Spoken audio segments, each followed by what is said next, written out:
네, 오후장 인기 급상승하고 있는 인급종과 함께 시장 분위기 살펴보겠습니다. 미르경제연구소 정태근 이사, 메리츠증권 정영훈 과장 자리해 주셨습니다. 안녕하세요. 네, 반갑습니다. 정태근 이사님, 지금 코스피가 제가 오프닝을 하는 동안에 상승폭을 축소하더니 결국 하락 전환을 하고 코스닥 시장도 1% 넘는 상승에서 상승폭이 둔화되면서 지금 점점 힘이 빠지고 있는데 반등을 기대했는데 이 반등마저도 이렇게 힘이 없어 버리면 국내 증시에 대해서는 이게 주 이제 후반이어서 그런 걸까요? 이번 주는 일단 좀 부침이 컸잖아요. 다음 주에도 우리가 좀 대비를 해야 되는 걸까요? 반등이 좀 아쉽네요. 그렇죠.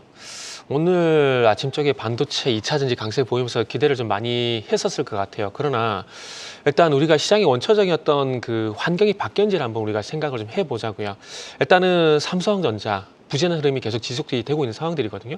그리고 잘 아시겠지만은 이제 금투세에 대한 부분들 많이 깔끔하게 해소가 된 건 아닙니다. 일단은 기획재정부에서 세법 개정안에 대해서 이제 올리게 될 거고, 그리고 그 부분을 국회 동의까지 받아야 되는 상황들이거든요. 그러니까 잠재적인 어떤 그 원초적으로 가지고 있던 문제들이 깔끔하게 해결이 안 된 상황들 속에서 대선 이슈가 반응을 하게 되면서 변동성이 컸던 것들이거든요.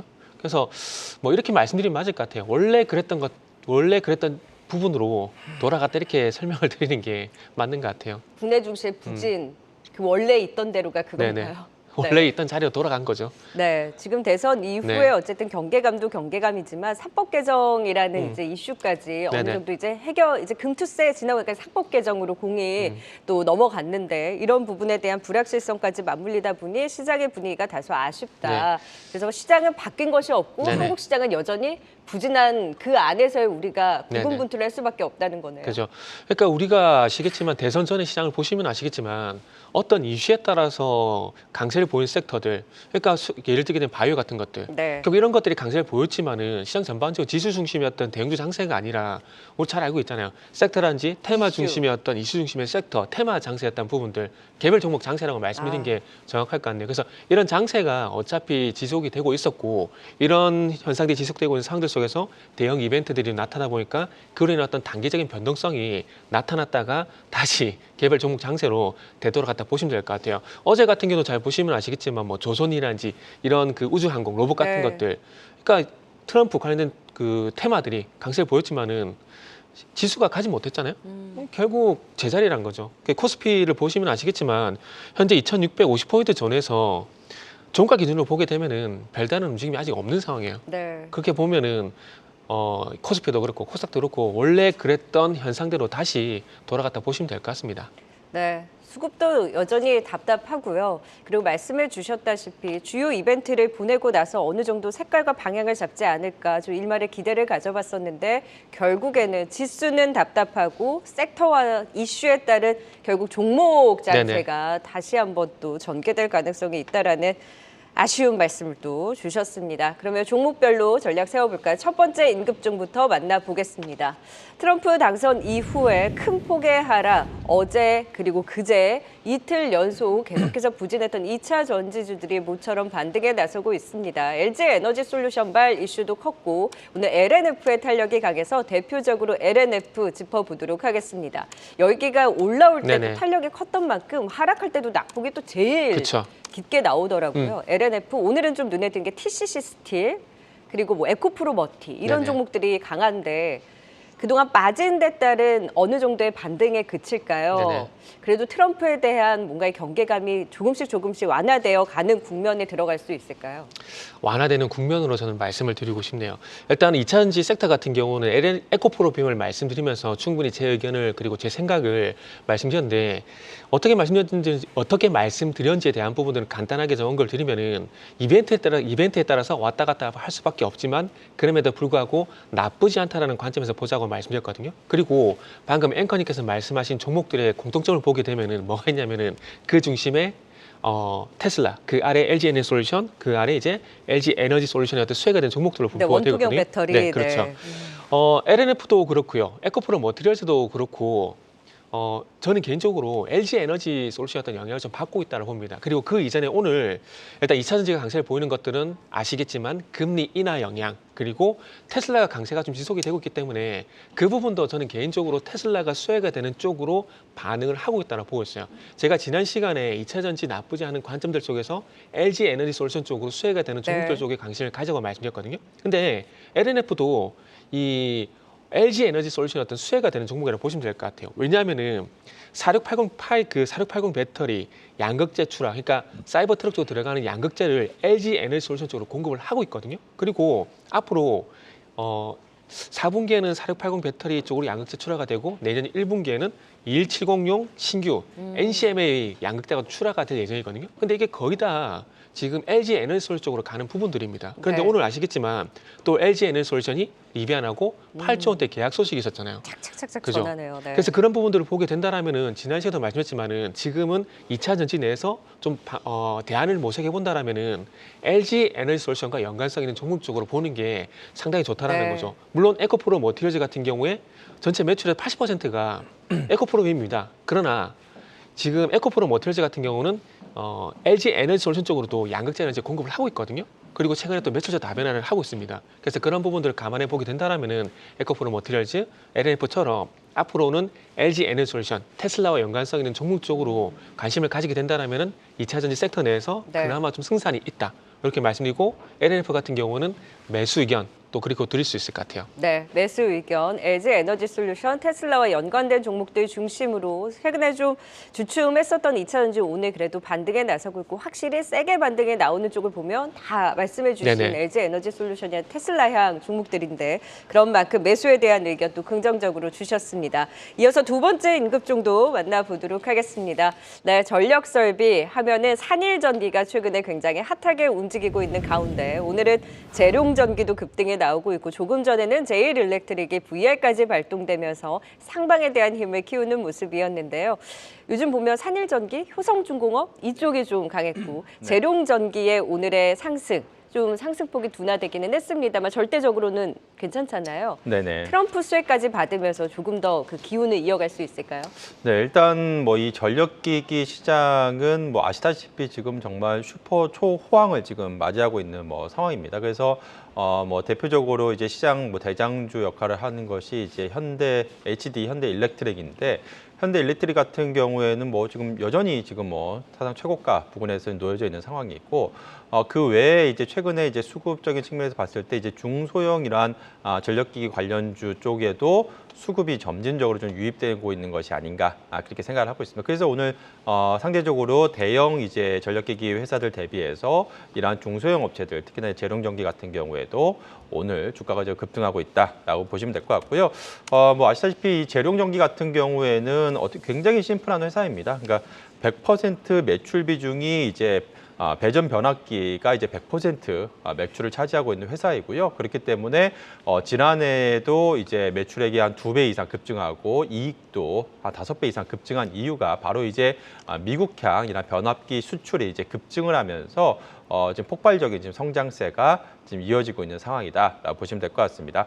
뭐 아시다시피 지금 트럼프 지금 대통령이 지금 전력망을 현대화하겠다라는 이제 정책을 이미 밝힌 바가 있는 상황이기 때문에 뭐 국내에서도 이러한 전력 인프라 관련한 그러한 수혜주들이 최근에 이제 다시 한번 주목을 받고 있다라고 보시면 될 것 같고요. 실질적으로 최근에 수치만 놓고 보더라도 지난달 10월에 변압기 수출 금액도 2억 2,500만 달러를 기록을 하면서 전년 동기 대비해서 역시 2배 가까이 수출 물량이 재차 급증하는 지금 모습이 좀 나타나고 있고 또 이제 4분기로 갈수록 이제 계절적인 또 성수기에 좀 진입하는 상황입니다. 그로 인해서 수출 금액이라든지 수출 단가도 추가적으로 상승할 가능성이 높지 않을까 그렇게 보고 있습니다. 지금 뭐 이러한 전력기기 수요 같은 경우에는 이제 AI로 촉발된 이러한 데이터 센터향 이제 전력 수요 여기에 뭐 전기차라든지 전력 수요가 지금 폭증하고 있는 상황이고 이로 인해서 우선적으로 이제 미국과 특히나 이제 네옴시티 이런 중동발 이러한 수주가 늘어나면서 국내 이러한 변압기 관련 회사들의 수주 잔고가 급증하고 또 이익도 지금 급증하고 있는 상황인데 최근 들어서면서부터 이제 유럽 시장, 그러니까 그동안의 수출 물량이 거의 없었던 유럽 같은 경우에 뭐 최근에 노르웨이라든지 이런 북유럽에서도 지금 물량이 지금 늘어나고 있는 상황이고 그렇다고 한다면 이제 그 다음으로는 미국향 다음으로 또 추가적으로 유럽향 이러한 전력기기 수요 증가에 대한 그런 부분도 이어지기 때문에 이러한 좀 변압기 공급 부족 현상 이슈는 당분간 이어질 가능성이 높지 않을까 그렇게 보고 있습니다. 그렇기 때문에 사실 지금 뭐 특별한 악재를 찾아보기 어려운 상황입니다. 다만 악재라고 할 수 있는 부분은 주가가 올해 너무 많이 올랐다는 것. 그러니까 그러한 좀 밸류에이션에 대한 부담일 수 있는데 재롱전기 같은 경우에는 올해 주가가 지금 10만 원대에서 지금 최근에 한 5만 원대까지 고점 대비해서 반토막 가까이 하락을 하면서 이러한 밸류에이션에 대한 부담 요인도 어느 정도 해소됐다는 점, 여전히 현재 주가 수준도 고점 대비해서 한 40% 정도 언더퍼폼 한 그런 상황이기 때문에 지금 시점에서는 충분히 좀 매수 관점으로 봐도 좋을 시기가 아닐까 그렇게 보고 있습니다. 재롱전기는 사실 상대적으로 오른 게 없는 종목이잖아요. 그렇죠. 근데 이제 전력 관련해서 제일 탑픽으로 보신 종목은 뭔가요? 뭐 당연히 현대 일렉트릭이죠. 그러니까 현대 일렉트릭이 결국에는 핵심적인 회사이고 최근에는 뭐 효성중공업 같은 경우에는 이제 현대 일렉트릭이 워낙에 주가가 많이 오르다 보니까 좀 밸류에이션에 대한 부담이 항상 논란이 있지 않습니까? 그렇기 때문에 상대적으로 밸류에이션 부담이 좀 덜한 뭐 효성중공업이라든지 이런 회사들 쪽으로 최근에 또 수급이 좀 이동하는 것으로 보여지고 있고요. 그렇지만 단연 역시나 그렇죠. 대장은 이제 현대 일렉트릭이 계속해서 뭐 대장주 역할을 할 가능성이 높지 않을까 그렇게 보고 있습니다. 네, 말씀해주신 대로 SD 현대일렉트릭을 중심으로 해서 재룡전기뿐만이 아니라 전력 설비주들에 대한 긍정적인 시각, 일단 재룡전기 대표적으로 매수 의견 주셨습니다. 네, 조금 전에 알테오젠이 무려 9%까지 급등이 나오면서 지금 이 시각 가장 큰 특징을 보이고 있습니다. 인간 히알루로니다제를 적용한 ADC 치료제, 지금 일본 업체인 것 같아요. 지금 독점적 라이선스 계약을 체결했다라는 소식이 전해진 직후에 급등이 나오고 있네요. 알테오젠을 비롯해서 지금 이 시각 또 실시간으로 움직이고 있는 사이렌 종목 찾아보도록 하겠습니다. 시황센터 연결해 보도록 하죠. 권미정 캐스터. 네, VR 발동된 종목 통해서 시장 분위기 살펴보겠습니다. 우선 조금 전에는 CS윈드가 하락하면서 10%대에서 하방 VI가 발동됐습니다.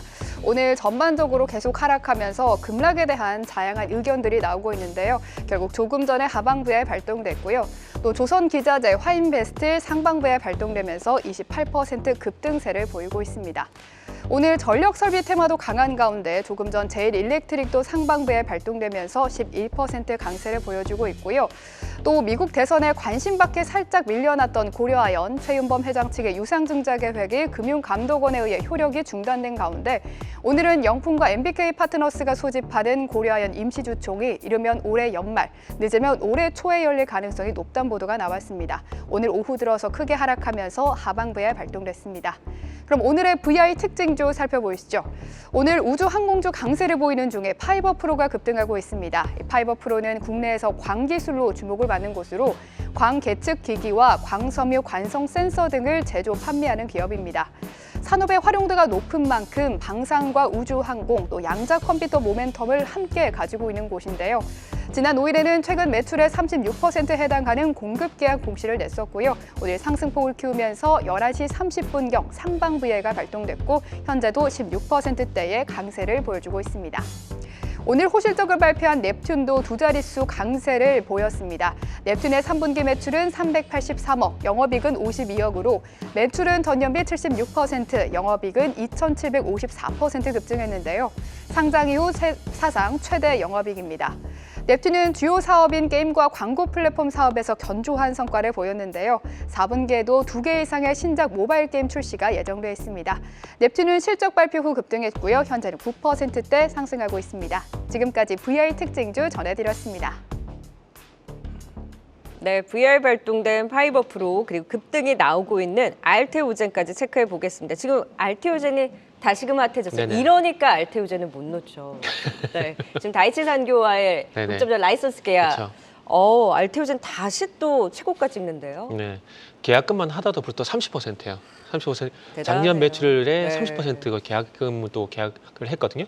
그러니까 잘 아시겠지만은 알테오젠 같은 경우는 오늘 계약 소식이 또 독점 계약이잖아요. 네. 그러다 보니 과거의 좋은 기억을 또 되살리는 것 같아요. 무슨 얘기냐면은 먹고 사왔던 그 독점 계약을 하게 되면서 계약금이란지 그와 관련된 마일스톤이란지 이런 부분을 통해서 뭐 로얄티라고 말씀드릴게요. 이런 부분들이 기억들인데 다시 한번 또 독점 계약을 하게 되면서 이런 것들이 좀 좋은 기억으로 작용이 되는 것 같아요. 그래서 이 계약 소식이 나오고 난 다음에 현재 단기간에도 급등 현상이 나오고 있는데 일단 중요한 건 어쨌든 알테오젠 같은 경우는 상승 추세가 유지가 되고 있다는 것이 일단은 뭐 주목을 해야 될 부분들이고 이 상승 추세는 어쨌든 상승 탄력에 의해서 계속 뭐 지속이 일단은 될 것 같다라고 말씀드려야 될 것 같아요. 그래요. 워낙 고가에 있다 보니까 쉽게 손이 나가진 않지만 보유자의 관점에서는 그죠? 계속해서 고점을 높여가는 알테오젠 상승 추세 탔다. 파이버 프로는 VR가 발동됐는데 네네. 여기는 이제 종목 확산의 개념으로 봐야 되는 걸까요? 좀 단기 시각일까요? 아니면 어떻게 보셨어요? 요거는 이제 그 방산 쪽 관련돼 가지고 그 미사일 방어책 있지 않습니까? 그거 관련돼 가지고 일단 수혜주라 보시면 될 것 같아요. 일단은 우크라이나 그 방공 시스템 어떤 지원 가능성 이런 부분들도 있고 그 방어무기 지원 가능성이죠. 그리고 우리나라 같은 경우도 마찬가지로 한국형 미사일 방어 체계 구축에 대한 얘기가 나오고 있는 상황들이거든요. 그러다 보니까 그와 관련돼 가지고 한어로스페이스라든지 LG 넥스원 쪽으로 수혜가 되는 종목들이 시간차를 두고 반등이 나오는 것 같아요. 무슨 얘기냐면은 오늘 파이버 프로가 강세를 보이고 있는데 이 미사일 체계 관련돼 가지고 어저께 또 웨이비스라는 종목이 또 20% 넘게 강세를 보였거든요. 그렇기 때문에 일단은 이제 그 미사일 방어체에 관련돼 가지고 수혜주들이 말씀하신 것처럼 하나씩 또 떠오른다 보시면 될 것 같아요. 일단은 매도 의견인데 왜 매도 의견이냐면은 일단 지금 자리에서는 매수를 안 했으면 좋겠다는 겁니다. 그러니까 수혜가 안 된다라는 것이 아니라 기술적으로 우리가 접근 한번 해봤을 때 접근해도 되냐 안 되냐 이 부분을 봤을 때 그 부분은 조금 조정을 기다리라는 관점에서 매도라고 보시면 될 것 같고요. 그래서 차라리 매수 접근을 하게 된다라면은 어제 급등 나오고 난 다음에 지금 이제 조정을 보이고 있는 웨이비스 요게 차라리 매수 관점에서 조금 더 낫지 않을까 이렇게 말씀드리도록 할게요. 네, 파이버 프로는 지금 매도에 대한 관점으로 짚어주셨고요. 본다면 웨이비스 네네. 같은 종목들은 좀 불만하다라는 의견까지 주셨네요. 자, 이제 마지막 인급종까지 살펴보도록 하겠습니다. 우리가 그렇게 양측의 소년이라고 불렀던 5G 관련해서 트럼프 수혜뿐만이 아니라 앞으로 5G, 6G, 저기도 위성까지 맞물렸을 때 확장에 대한 기대를 안고 솔리드를 비롯해서 오늘 뭐 머큐리 종목들 흐름 좋습니다. 여기도 좀 탄력은 둔화됐습니다. 솔리드를 비롯해서 우리가 이제 5G로 보는 종목들이 트럼프 시대에 좀 더 볼 수 있는 섹터 맞을까요? 네, 일단은 뭐 정말 모처럼 만에 거의 뭐 4년여를 지금 주가가 시장에 소외를 받았었는데 모처럼 이제 또 트럼프 이제 시대를 또 맞이해서 다시 한번 이제 통신 장비주들이 좀 시장에서 다시 주목을 받고 있는 것으로 보여지고 있습니다. 그렇기 때문에 오히려 최근에 4년여 동안 뭐 솔리드만 하더라도 주가는 내리막길을 걸었지만 4년 동안 그래도 실적은 꾸준하게 안정적인 성장세를 기록을 했거든요. 그렇다고 봤을 때 현재 주가도 밸류에이션이 역사적인 지금 하단 부분에 놓여져 있는 상황에서 지금 다시 한번 트럼프가 재집권을 하게 되면 과거 2019년도와 같은 재차 이제 화웨이 제재로 비롯한 당시에도 이제 통신 장비 투자가 좀 본격적으로 좀 일어났었는데 이번에도 이러한 부분을 좀 기대해 볼 수 있지 않을까 그렇게 보여주고 있고요. 일단 뭐 솔리드 같은 경우에 이번 3분기에도 실적이 좀 지난 2분기에 이어서 호실적을 좀 기록할 것으로 예상이 되고 있습니다. 유럽 시장의 지금 호조세가 지금 이어지고 있는 것으로 지금 보여주고 있고요. 만약에 트럼프가 이제 재집권을 하게 되면 이제 4차 산업 패권 경쟁이 본격화될 가능성이 좀 높은 그러한 상황이기 때문에 이러한 통신 장비 관련한 이러한 투자가 계속해서 좀 이어질 것으로 보여지고 있고 특히나 내년에는 이제 어떻게 보면 스케줄 컨셉으로 봤을 때도 내년에는 국내도 그렇고 미국도 그렇고 지금 5G 지금 추가 그 주파수 경매라는 또 대형 이벤트가 또 앞두고 있는 상황입니다. 네. 관련해서 이제 모멘텀이 서서히 부각될 수 있는 그러한 시점이기 때문에 뭐 솔리드를 비롯한 통신 장비 업체들 다시 한번 좀 주목해야 될 시기가 아닐까 그렇게 생각을 하고 있습니다. 매번 가나 싶으면 주춤했던 5G인데 이번만큼은 정말 추세적인 반등까지도 노려볼 수 있을지 솔리드를 비롯한 통신 장비 쪽 긍정적인 매수에 대한 의견까지 주셨습니다. 네, 인급종 지금까지 정영훈 과장 그리고 정태근 이사와 함께했습니다. 고맙습니다. 네, 감사합니다. 계속해서 다양한 경제 이슈를 알고 싶다면 구독과 좋아요, 알림 설정 부탁드립니다. AI 캐스터 권미정이었습니다.